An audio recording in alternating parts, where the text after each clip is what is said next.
It's time. Time to get inspired and empowered. To realize it's never too late to create your next amazing story. Get ready to break through, transform, and start living the life of your dreams. So, are you ready? Truly ready to begin your journey to create your next amazing story in life and love? Great. Let's jump in with your host, Life and Love Transformational Coach, Suzanne Oshima. Welcome to the It's Never Too Late show. I'm Marjorie Fiore, your guest host for today's show. Today we're turning the tables and interviewing Suzanne Oshima. Suzanne's a life and love transformational coach at Your Next Amazing Story. And today we have a great topic. Today's topic is the 3 things that'll push the right man away. Suzanne, before we jump in, I'd love for you to share with the audience who you are and who you serve and why. Sure. I help single women transform midlife into their best life and find love again in their next chapter. The reason why I do that is because, for women in midlife, I find that sometimes society makes us feel like we're forgotten or makes us feel like it's too late for us. And the truth is, it's never too late. It's never too late to create your next amazing love story. So I really want all women to realize that. Oh, you are so needed. And, we all know nobody ever said dating was easy, but it can be especially challenging, number one, at this age, at this midpoint, but especially if you kind of feel like, okay, I'm going to put myself out there. I'm going to do everything I can to meet the right man. And maybe you think you've met him, a good one at least, but all of a sudden you realize he's starting to kind of pull away. And you think to yourself, oh my gosh, was it something I said? Was it something I did? Is it him?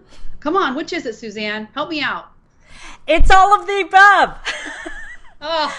It could be, honestly, it could be any of those things, right? And one of the things that I will tell you, Marjorie, that always breaks my heart is that when a man does pull away, what breaks my heart is I find all too often that women all of a sudden look inward and become the self-critic and start to say, oh my God, like you said, was it something I said? Was it something I did? And then she thinks maybe I'm not attractive enough, or if they've had sex, she may think maybe I'm not good in bed, right? And so it can go anywhere with that thought process. And the truth is, sometimes, it may have nothing to do with her. It may have to do with him. He may be emotionally unavailable. It could be anything. But here's what I will tell you is that there are definitely things, because we can't control men. Let's just get clear on that. You cannot control a man.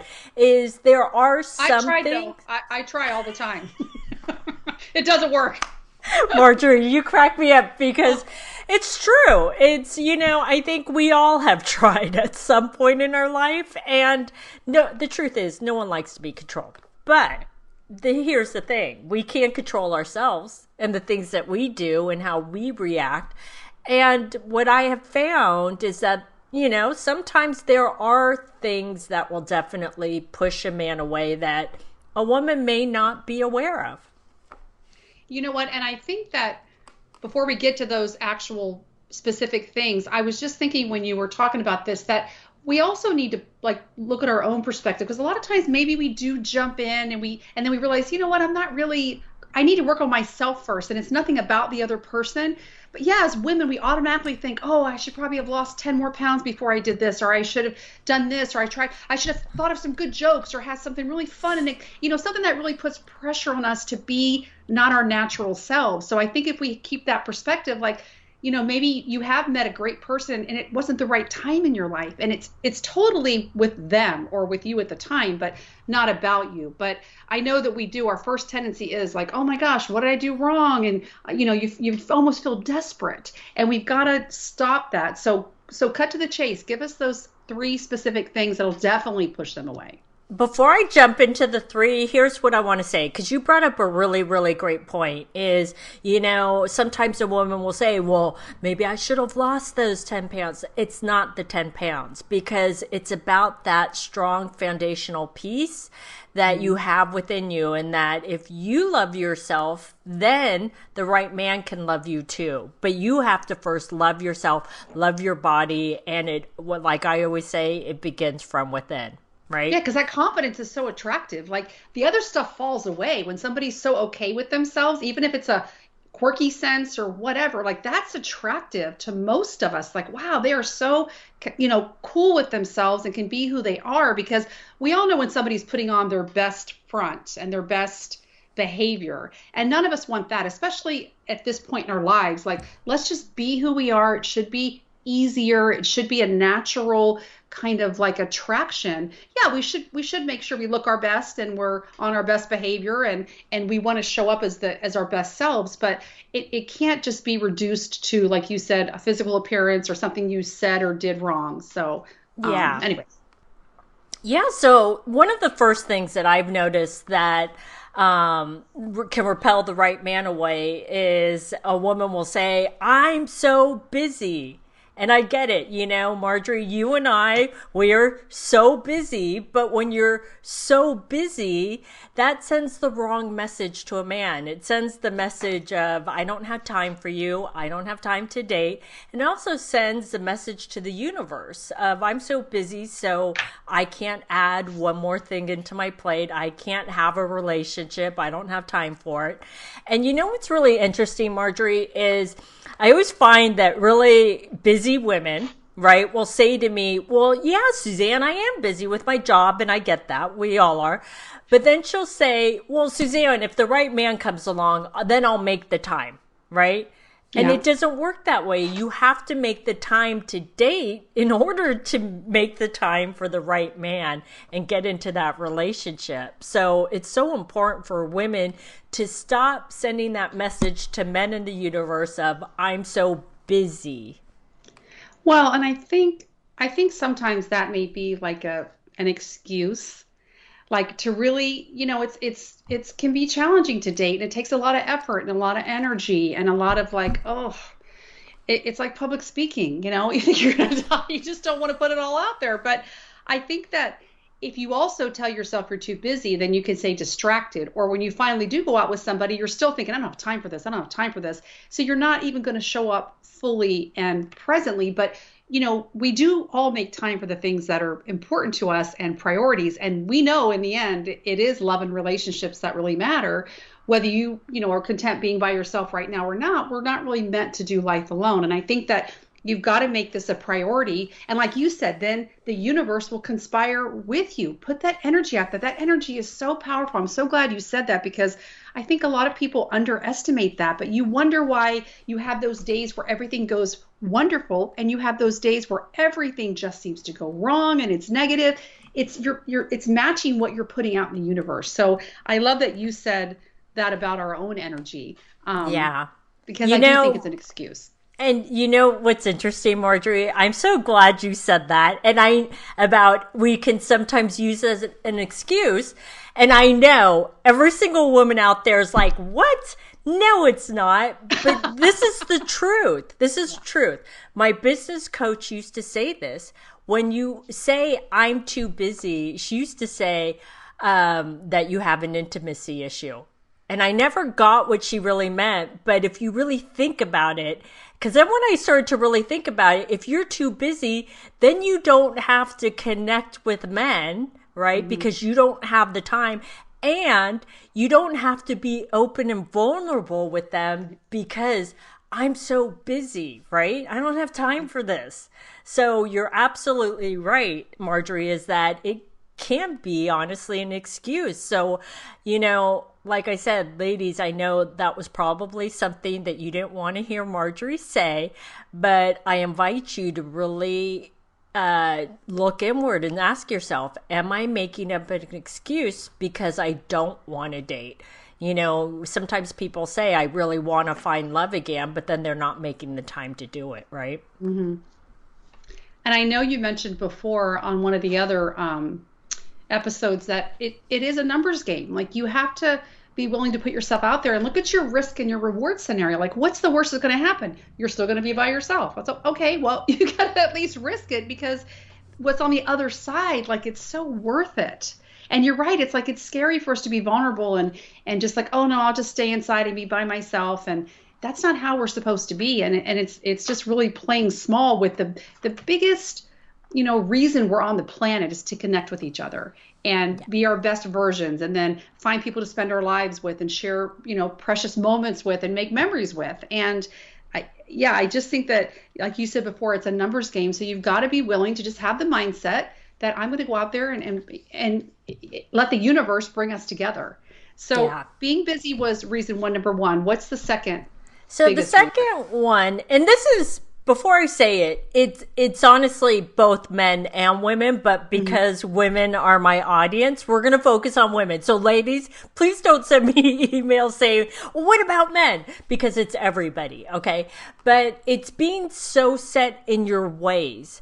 Like being so rigid about the routine that you're in. Like, I only have time at this time to have a call with you, and I can only, go out on a date on Tuesday nights, and that's the only night because, it's like, I only shave my legs on Mondays. No, I'm kidding. You're so funny. I mean, we have to laugh, but we have to really think about that. Am I too set in my ways? Am so stuck in a routine that I can't get out of it, and I'm only leaving this amount of space for a man to step into my life? And if we only leave this amount of space for a man to step into our life, not a lot of people are going to fit in that little space. And so we have to be flexible. And remember, this isn't about you being in a relationship with yourself. This is about you being in a relationship with somebody and doing things that work for both of you, not just you, for both of you. It's about compromise. Imagine that, Marjorie. You know what? It's like, I'm a little embarrassed to admit, that's totally me. First time I got married, and the only time and I'm still married, is when I was 44. So by that point, yes, I was controlling, but I had to be. I was a single mom. It was my house. It was my job. It was my son. It was like, and it really was the mindset, like, no, you're coming into my life. We're not meeting in the middle. And it took me a long time to realize that. Thank goodness he's very flexible and I'm a really good package, but it's really eye-opening when you think, wait, we're supposed to enhance each other's lives, not just my rules or out. And it's, that sounds kind of immature, but I think it was more of like a protection and defense mechanism, because I thought, I am not going to be one of those people who is married just because I don't want to be alone.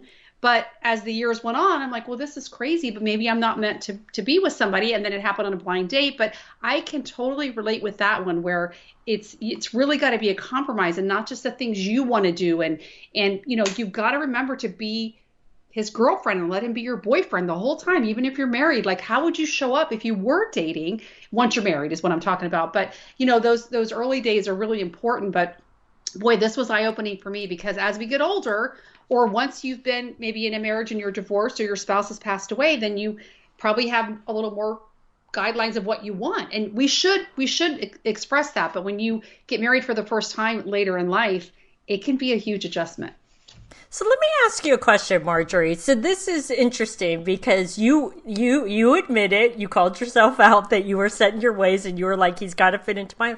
So you were really lucky though, because your your boyfriend then, but your husband now, was really flexible and he was able to do that. Do you feel like you were testing him a little? Like, hey, if he doesn't, step in, then bye. I don't know if I was testing him. It really was bizarre that he had never been married and he had no kids, because to be in your 40s and to find somebody like that is kind of rare. Mm-hmm. And we had no ex-spouses to deal with. We had no other step kids that had to go here and there. So it was really the perfect match. But I think he's just really easygoing. And, of course, the things that attracted him to me then annoy me now. I'm like, why are you so easygoing? You don't have an opinion about anything, because he knows I'm just going to say what I want to do. But I think that I don't think I really tested him. I've just got this really kind of black and white. It's either going to work or it's not. I've always been like that. There's really no gray area with me. Not that I'm like going to cut you off at the first, whatever argument, but I've just always been like that. And I think he was attracted to my strong personality. But then I realized, he brought out the softer side, because I'm like, here's this person that's willing to, accept me and my son and really make a family together. And it was just, I don't think I was testing him. It was just kind of understood. I don't know. Well, let me ask you a different question then. Okay. Now that you guys have been married for a while, do you compromise more with him, or is it still your way and he has to fit in? I realized, it's funny. It's definitely been a lot of work. But I realized that we all love in our own capacity. Like and it helps to make a pros and a cons list, but he was raised just by his dad, so he never had a strong female influence. So I thought when I think that he's not meeting my needs, sometimes I'm like, no, he loves me in the capacity that he knows how, and I've got to be okay with that. And we all have our love language, but I meant, his love language is certainly different than mine, but I've got to really not dwell on those little tiny things where none of us are going to be perfect. And let me tell you, my list, his list about me is probably just as long, but we realize those best things about each other. And like, my sense of security is my probably number one need above all else. Emotional security, financial security, but really just that trust, that's more important to me than anything. And he feels that for me. So I think we've just got to realize, again, it softens me, because I'm like, man, if I look at, I'll hear other people talk about their husbands. I'm like, but I'm not married to him. I'm not married to him. And so I don't really, like, that's what you either put up with, or that's how your relationship is. So it's very individual, but it's also a cool reckoning at this age that we can have the freedom to say what we want, what we need. Especially even if I was dating again, I would still be exactly who I am. It's like, I know I'm a strong personality, but there's somebody out there for me. Thankfully, right now I'm married to him, but you know what I mean? We got to be okay with that. But it's been a really kind of like self-awareness journey to even be married at this point. I really never thought I'd be married, but it's way better than not being married for me right now. It is. Aw, I love that. Well, thank you for sharing that and being vulnerable, because I know that's not easy. But so let's go into the third thing that can push men away. And I'm laughing because I think we've all done this is, we as strong, independent women, we carry, everybody does, both masculine and feminine energy, right? And we as strong, independent women can carry more masculine energy than the average woman. And the thing is, it can be harder for us to step into our feminine energy in dating and relationships. And so when we're not able to leave our work personality at work, which is the masculine, right, then it can be really hard, because we're not leaving space for a man to step into the relationship and be the man, right? Because here's what I know about strong, independent women, as strong and as independent as we are, is we still want that man that takes the lead. So then we don't have to make all those decisions, because at this point, I think a lot of us are like, man, I'm exhausted making all these decisions. And so we want that. But you have to allow a man to do that and give him the space to do it, instead of always stepping in and taking the lead and always planning things instead of allowing him to plan things, right? Or having that energy of, I don't need a man, I've got this, right? Right. Because that's repelling energy, right? And so it's really important for women to understand that your masculine energy, if you don't leave it at the office, it can push men away. Well, and I think we all want to be needed and appreciated. And it's funny you said that. I just read in another over 50 women's group, just a general group, somebody posted and said, I'm dating and I always seem to have like a honey-do list for my boyfriend.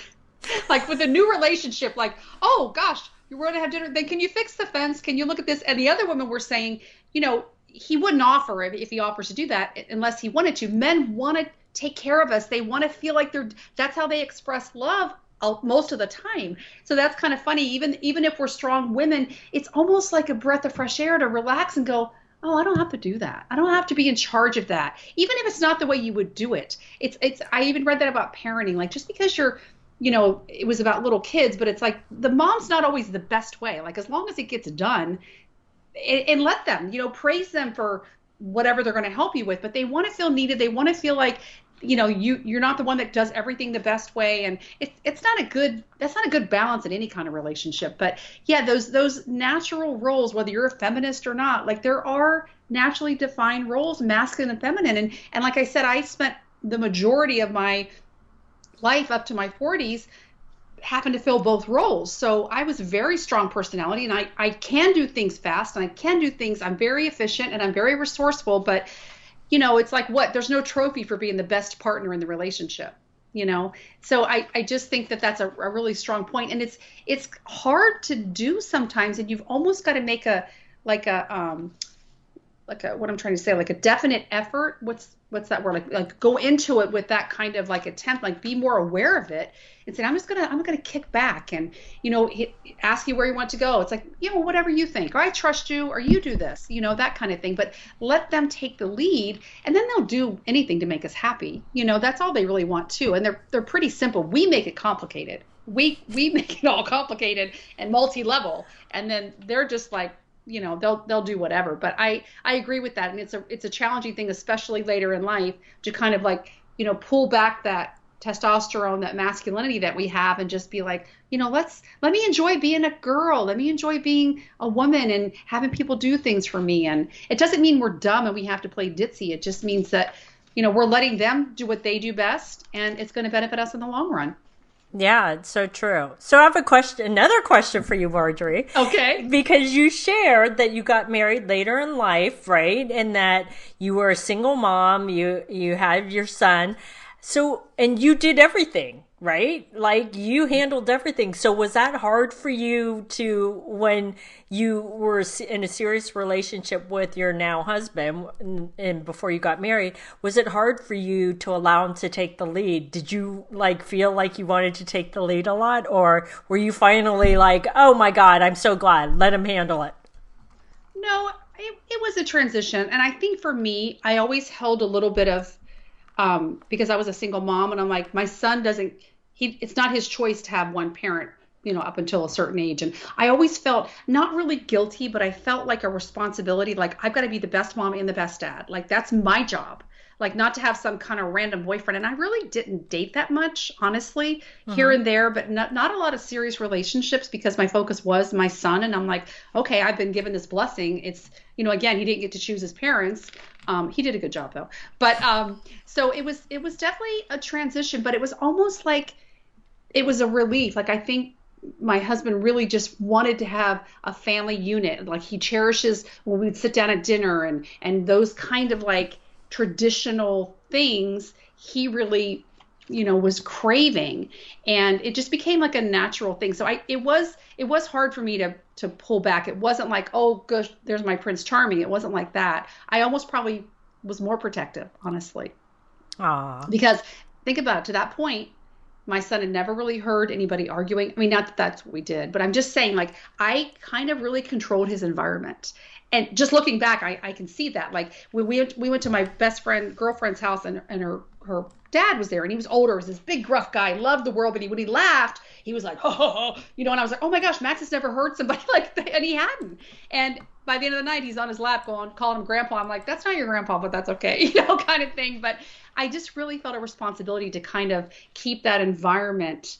So really, probably Max took the lead on that. And he was an easy child and lovable and so much more fun to be around. But it wasn't an easy transition. I mean, we dated for probably 4 years. And believe me, I tested him during that time. But then once we got married, I'm like, okay, well, I need to change that mindset. Like I chose a life partner. We need to build our life together. So. Yeah, I love that. So, yeah, so, I think it's important for women to really realize, it's about compromise in a relationship, right? It's not your way or the highway, and it's not his way or the highway, but it's about working through things, especially because we're all in midlife, right? And to work through those things so that it works for both parties, right? Right. Did you have anything else that you wanted to, any fourth tip? What's a good number 4? A fourth tip would be, let me think about this. You know, it's not what would push him away, but this is what I would say. If you're truly being the best version of yourself, right? And, you know, you really learned how to leave the masculine energy at the office. You're being flexible, right? And you're making time for dating, right? You will attract the right man to you, right? If he disappears or he pulls away and you really are the best version of yourself, then he was the wrong man. Right. Stop looking inward and criticizing yourself and becoming that self-critic of, was it something I said? Was it something I did? You know, it probably has nothing to do with you if you truly are the best version of yourself. Yeah, and then just move on. Like, don't dwell in that and don't think, oh, I tried this once and it's never going to work for me. Exactly. Yeah.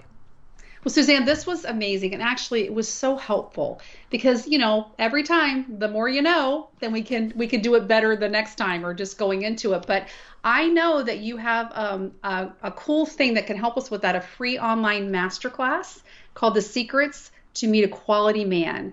Can you tell us a little bit more about that and how people can get registered for it? Sure. So it's called The Secrets to Meet a Quality Man, and it's a masterclass where I'm going to share with you the number one way to meet a quality man. I'm also going to share with you what to do when online dating isn't working for you and why it may not be working for you and how to turn that around. So I know a lot of women will say to me, you know, Suzanne, online dating doesn't work. And I'm like, yes, it does. 99% of my clients have met their match online. So it does work. It just means something's not going right with your profile. So tune into this masterclass. You can click on the link if you're watching the video right here on the video or below the video. And if you're listening to the podcast, you can just go to yournextamazingstory.com and click at the top of the homepage and you can register for that masterclass. Oh, that makes it easy. That's so great. I'm so excited you have that masterclass. Okay, I think that's it for today. Thanks everyone for joining us on the It's Never Too Late show. Our show is available in both video and podcast format, which can be found at the same site, yournextamazingstory.com. You've made that easy, Suzanne. So everything is at the same, yournextamazingstory.com. Love today's episode of the It's Never Too Late show? Then head on over to yournextamazingstory.com to continue the conversation, get access to show notes, and get more amazing content.